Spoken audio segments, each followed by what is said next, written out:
Naam, alaykum salaam warahmatullahi wabarakatuh.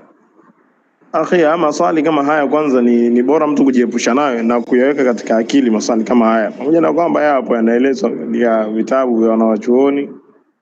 Mtume swalla sallam aliulizwa Allah alikuwa wapi kabla ya kuumba mbingu na ardhi, akasema alikuwa katika mawingu ambayo ilikuwa chini yake ni upepo na juu ni upepo. Manake Allah jalla wa ala kama alivyosema katika Qur'an, huwa al-awwal wal-akhir wal-dhahir wal-batin, yajulisha wazi kwamba Allah subhanahu wa ta'ala yeye ndio wa mwanzo na ndio wa mwisho.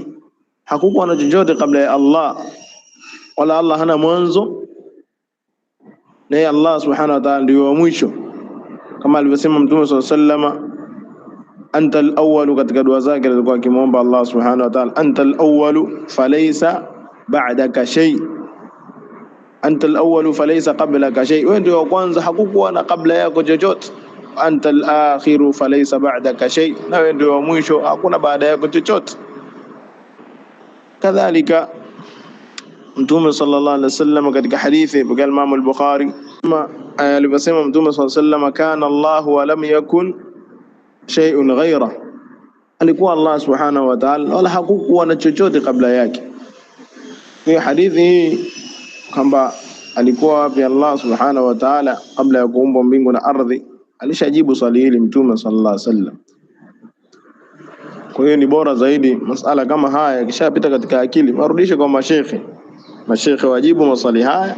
Kadhalika ni maswali ambayo mtu hutakiwi kuweka katika akili yako, yatakutatiza mwisho wa siku. Mtu kama hawezi kupambanua wala hana ilmu wala maarifa ya kujitetea, swali kama haya mtu anaweza akajikuta anaingia sehemu mbaya. Allah tuhifadhi. Wajibu kwa mu'min ni kuamini yote ambayo yamethibitishwa na Qur'ani na Sunna. Naam, na ni bora zaidi tusome sote kwa pamoja, mimi na nyie tusome, tuifahamu dini yetu. Aliafikia hatua kuna maswali mengine hayafai hata kuuliza. Barakallahu fikum. Lakini ambao nalifahamu mimi ni hilo alilojibu Mtume sallallahu alaihi wasallam, kana fi ama ma tahtahu hawa ma fawqahu hawa, wallahu a'lam.